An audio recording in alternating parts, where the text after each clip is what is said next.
Bien, vous avez cliqué sur l'ouverture sur un domaine très particulier qui est celui de la violence des enfants envers leurs parents. D'abord, une donnée qui n'a rien à voir peut-être avec l'exemple type qui est le vôtre, mais qui est une donnée introductive d'une importance capitale. L'image des parents est une image qui, normalement, doit être une image de référence et par conséquent, ça doit être une image qui appelle une réalité absolument intouchable. Je veux dire par là que le père et la mère doivent être dans la conscience de l'enfant des images que peut-être il condamne, que peut-être il réprouve, mais que jamais, au grand jamais, il ne doit atteindre par le coup ou la tentative de coup. Les raisons sont multiples. Il faut, j'en donne la principale, il faut que dans le conscient de l'enfant, il y ait des références, je pèse le mot, qui soient de l'ordre du sacré. J'entends par sacré des éléments d'être auxquels on ne touche pas, même si on conteste leur point de vue. Or, si l'enfant en arrive au point de ne plus avoir cette retenue qu'appelle le côté sacré de l'image du père ou de la mère, c'est que quelque chose de très profond s'opère en lui dont il importe de se préoccuper. D'abord, il me semble que les parents concernés par ce type de problème doivent se poser la question suivante. Est-ce une colère? Est-ce une révolte? Il ne me semble pas que ce soit une révolte. La révolte ne s'accompagne pas forcément de voies de fait. La révolte, c'est souvent un état d'esprit. Par contre, la colère se traduit toujours par des actes, des paroles. En d'autres termes, la colère traduit toujours quelque chose qu'il faut exprimer sur le moment et sans attendre. Pourquoi? Il faut donc définir la colère. Il faut définir la colère parce que c'est peut-être par rapport à la définition de la colère que seront suggérés les moyens qui permettront de neutraliser ses effets. Il y a plusieurs définitions à la colère. Il y a une définition littéraire, une définition psychologique. J'essaierai de trouver dans ma réponse quelque chose qui passe partout, ce qui n'enlèvera rien à l'acuité de ce que je vais dire. Il me semble qu'un enfant coléreux est un enfant qui, à un moment déterminé, est habité par une force qu'il ne contrôle pas, ou s'il la contrôle, il la contrôle très peu. En d'autres termes. C'est une espèce de force pulsionnelle, c'est une pulsion qui l'habite, à laquelle il ne peut réagir qu'en s'y soumettant. Et pour un enfant, pour un adolescent, se soumettre à la colère, c'est souvent passer aux voies de fait. Pas forcément par des coups sur le père ou sur la mère ou des tentatives. Ça peut être un coup de poing qu'il donnera contre un mur au risque de se casser le poignet, ou un coup de pied contre une porte, ou que sais-je. Enfin, en tout cas, ce sera l'expression physique d'un désordre intérieur. Il y a plusieurs réactions possibles par rapport à cela. D'abord, il faut définir le moment précis, et ça, il n'y a que vous seul qui puissiez le faire, définir le moment et les circonstances qui ont amené l'enfant brusquement à être envahi, à voir son champ de conscience sous l'emprise de cette véritable effraction. c'est presque toujours quand son image est atteinte. C'est presque toujours quand, et probablement que cela est très loin de la préoccupation des parents, lorsque les paroles dites atteignent le point de l'être où l'humiliation s'impose à l'enfant comme une donnée irrémédiable à laquelle il ne peut résister, à laquelle il ne peut s'opposer que par la violence. Par conséquent, à vous de voir, à vous de déterminer le moment précis, la cause non moins précise qui va engendrer cette réaction. Et encore une fois, c'est presque toujours la référence à l'école, la référence à un comportement, la référence à des paroles. Bref, c'est la référence à une situation où l'enfant se sentira diminué. Pourquoi? Je crois que lorsqu'un enfant se sent diminué, c'est à ce moment-là qu'il fait appel, consciemment ou pas, à ce qu'il a de lui, à ce qu'il a, en lui de force pour y résister. Et c'est une situation extrêmement périlleuse, parce qu'il est demandé à l'enfant de faire appel, d'interpeller en lui des forces suffisantes pour s'opposer à l'envie qu'il éprouve subitement de faire taire. Et je crois que l'expression que je viens d'employer me paraît être l'expression, sinon essentielle de ce que j'ai à dire, mais en tout cas qui y contribue. L'enfant, en levant la main ou en passant aux voies de fait, veut toujours faire cesser brutalement ce qu'il n'est pas capable d'interrompre par le dialogue. Et c'est presque toujours un discours, c'est presque toujours une condamnation, c'est presque toujours un réquisitoire qu'il ne peut supporter, probablement parce que ce réquisitoire est vrai, et par conséquent, il va passer aux voies de fait. Notons ce que je disais en introduction, que passer aux voies de fait sur la personne de son père ou sur la personne de sa mère traduit aussi le fait que ce n'est pas seulement l'image que l'enfant a de lui-même qui est altérée, mais c'est aussi l'image qu'il a de son père ou de sa mère qui ont cessé, pourquoi avoir, d'être à ses yeux intouchables. Parce que s'il y a une part d'inconscient dans la colère qui va amener à cet acte regrettable, il y reste quand même une part de conscient. Et cette part de conscient, l'enfant n'hésite pas, ne va pas hésiter à la neutraliser pour assouvir la force et l'effectivité de cette pulsion. Par conséquent, ce qui vous préoccupe surtout, c'est de savoir ce qu'il faut faire. Donc, il faut savoir, d'abord si c'est une révolte, mais nous avons vu tout à l'heure que la révolte, si elle le concernera beaucoup plus tard. C'est surtout une colère. Pourquoi cette colère? Par ailleurs, cette colère est-elle due à l'intervention du père, de la mère, plus souvent du père ou de la mère?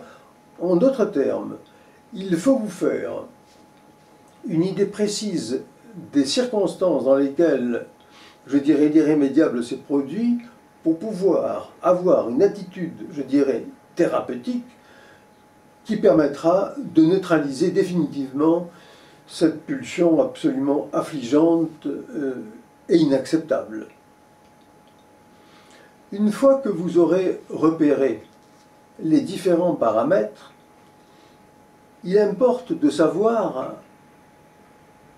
quel est, aux yeux de l'enfant, l'élément qui est pas le plus déterminant, mais disons le plus essentiel dans le déclenchement de la colère.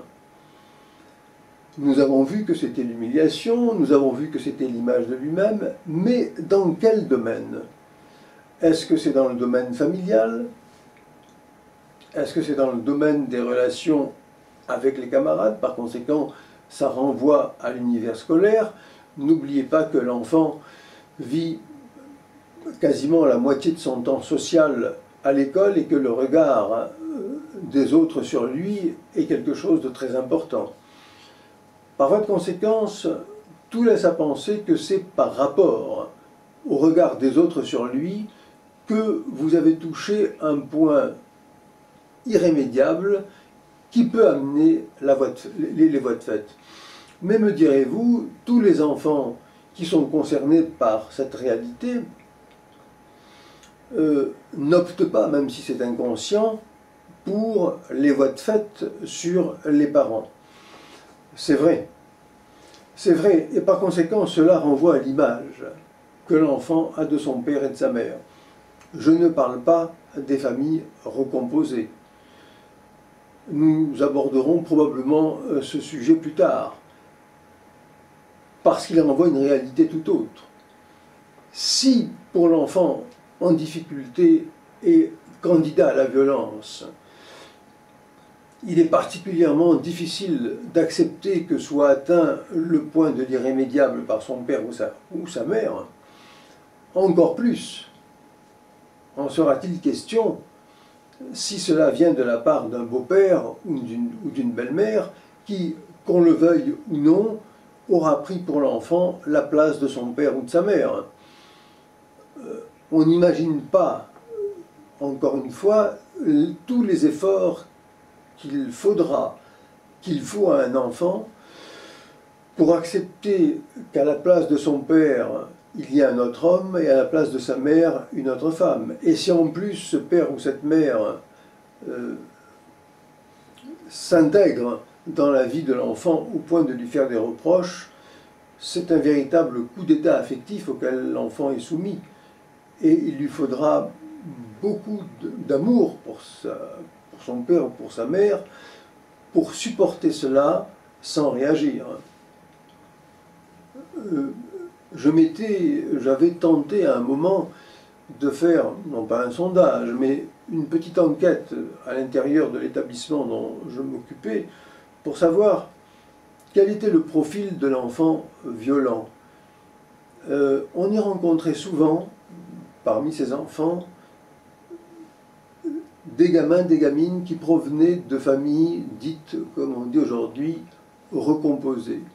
Donc il y a quelque chose au niveau d'un manque affectif qui est d'une certaine façon une porte ouverte, une licence vers la légitimation aux yeux de l'enfant de la violence qu'il pourrait exercer envers le père ou envers la mère.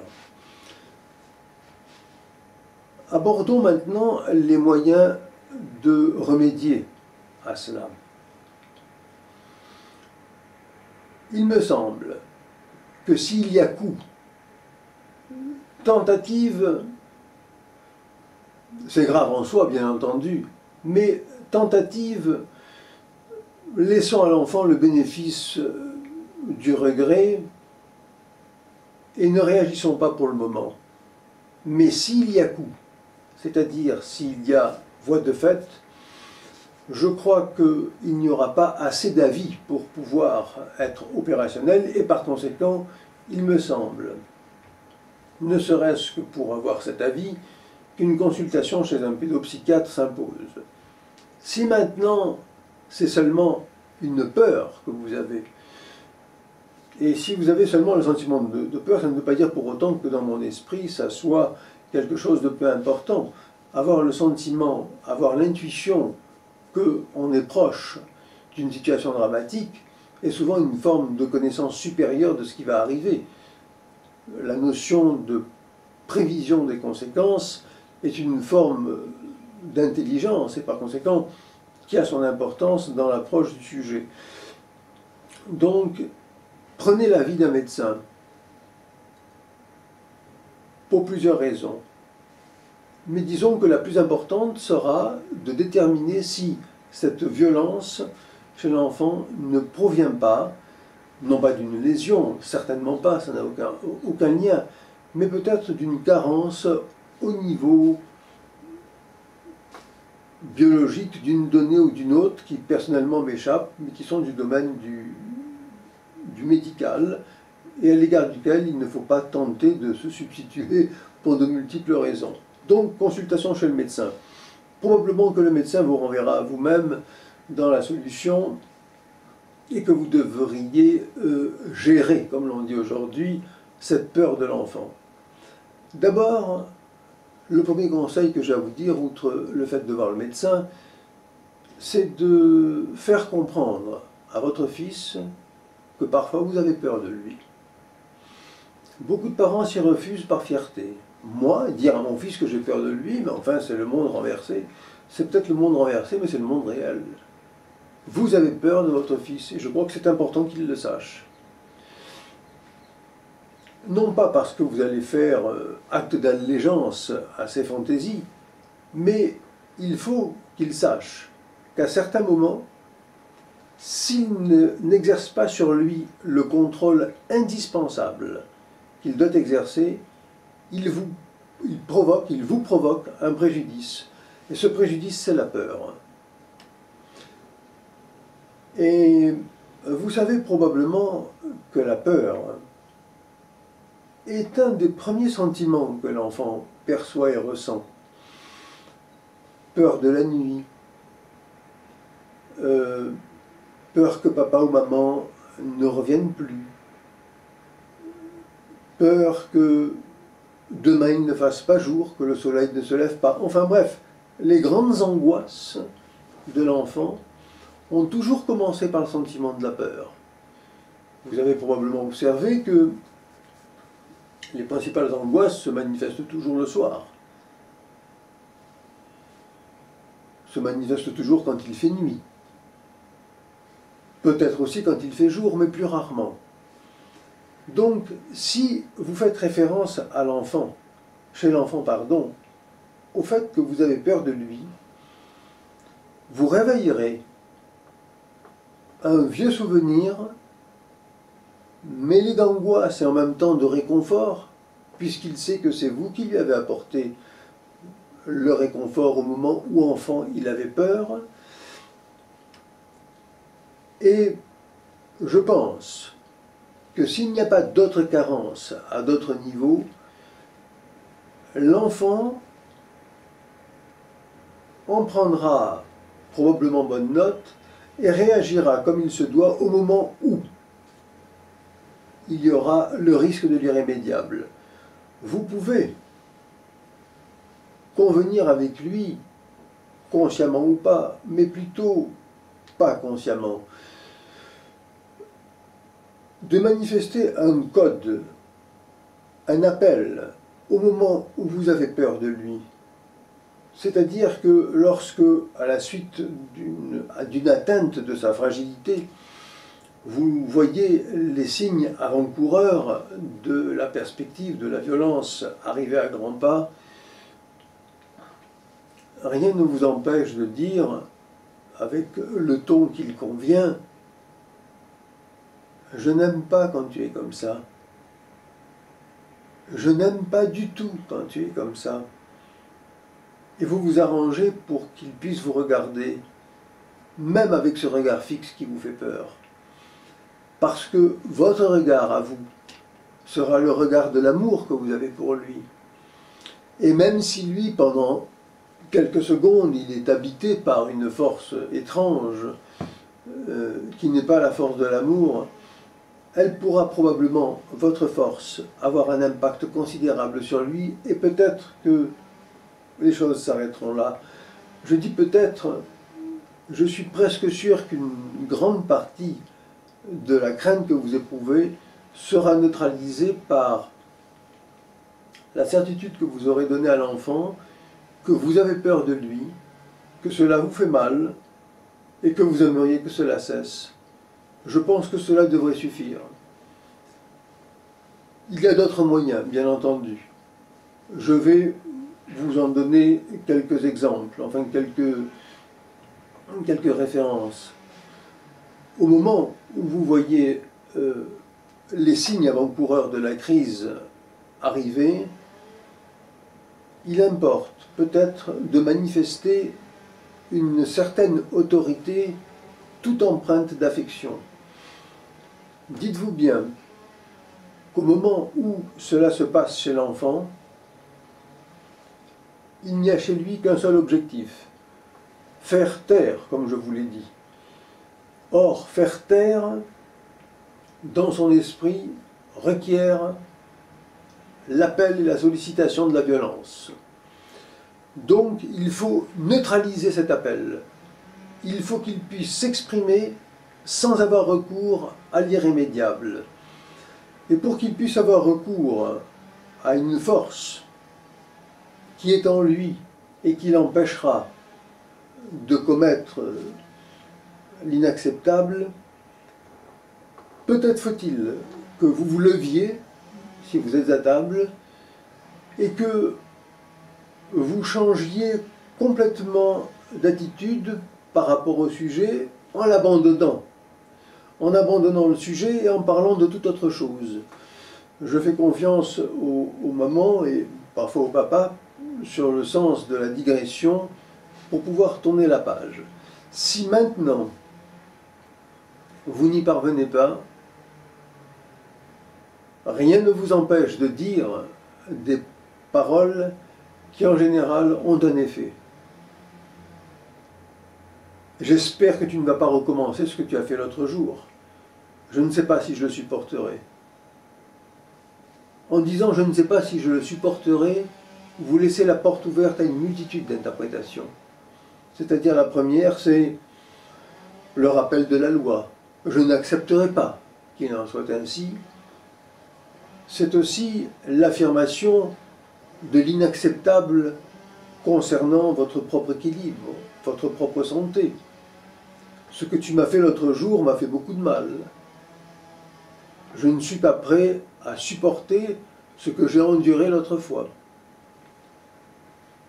Et puis enfin, un dernier moyen pour une première série d'interventions qui consiste peut-être à exalter chez vous le sens de la comédie, dont vous vous passerez bien en de telles circonstances, mais qui peut parfois être éminemment opérationnel, vous réfugier dans les larmes. Les larmes d'une mère sur un enfant ont toujours un effet qui vise à neutraliser tout ce qui provient de l'inconscient qu'on ne contrôle pas. Les larmes, c'est l'expression ultime d'une émotion. Par conséquent, cette expression ultime de l'émotion va avoir résonance dans le même domaine de perception chez l'enfant. Or, la colère, les voies de fait, relèvent précisément de ce domaine de l'émotion, et y recourir par les larmes peut suffire à neutraliser. Quoi qu'il en soit, même si vous redoutez, même si vous craignez que votre enfant de nouveau ne se livre à de pareilles extrémités, il faut, à mon avis, en toutes circonstances, mais en l'occurrence là particulièrement, ne pas hésiter à lui rappeler l'incident tel qu'il s'est déroulé. C'est-à-dire, par exemple, que voulais-tu faire lorsque tu m'as frappé? Il ne faut pas avoir peur des mots, puisque lui n'a pas eu peur de lever la main. Il faut rendre aussi de la monnaie. L'enfant comprend des gestes qui sont des gestes primaires, et par conséquent, il ne faut pas hésiter à les employer. Qu'est-ce que tu voulais faire? Me punir? M'empêcher de parler, de te dire ce que j'avais à te dire? As-tu pensé que ce que je voulais te dire a été dit pour te blesser, pour te faire mal? Parce que toi, quand tu as levé la main sur moi, tu m'as fait mal. Pensais-tu que moi je te disais ça pour te faire mal? Peut-être n'avais-je pas trouvé les mots qu'il fallait pour te faire comprendre que tu devais changer. En d'autres termes, lui parler vous fait abandonner, vous fait quitter, vous fait délaisser le domaine du subjectif pour ne rester que sur l'objectif. Tu as frappé ta mère, c'est quelque chose d'inacceptable chez les gens civilisés, donc je veux que tu m'aides à comprendre. Dis-moi pourquoi tu as fait ça. Pour ne plus que tu le refasses, à moins que tu aies l'intention de le refaire. Et enfin, je crois que, pour une première série de conseils, je crois qu'il n'est pas mauvais de conclure par un rappel qui, pour rédhibitoire qu'il soit, n'en reste pas moins un rappel utile, lui signaler que la loi interdit de frapper. Et que si d'aventure il se laissait aller une autre fois, peut-être demanderiez-vous l'aide de gens, je dirais, plus équipés, en insistant bien sur le fait que si il vous a frappé, c'est qu'il ne pouvait pas s'en empêcher, et que ne pas pouvoir s'empêcher de frapper son père ou sa mère est quelque chose qui relève aussi de l'application de la loi. En d'autres termes, et ce sera ma conclusion, après avoir subi un tel préjudice, dites-vous bien que l'enfant n'en reste pas blanc pour autant, et que quand bien même vous ne faites rien, ce que je n'espère pas, dites-vous bien qu'en levant la main sur vous, il l'aura plus tard, en tout cas à très court terme, un sentiment de culpabilité qui sera tout aussi difficile à vaincre pour lui que ne sera pour vous le fait d'oublier que votre fils vous a frappé. Je vous remercie de m'avoir écouté.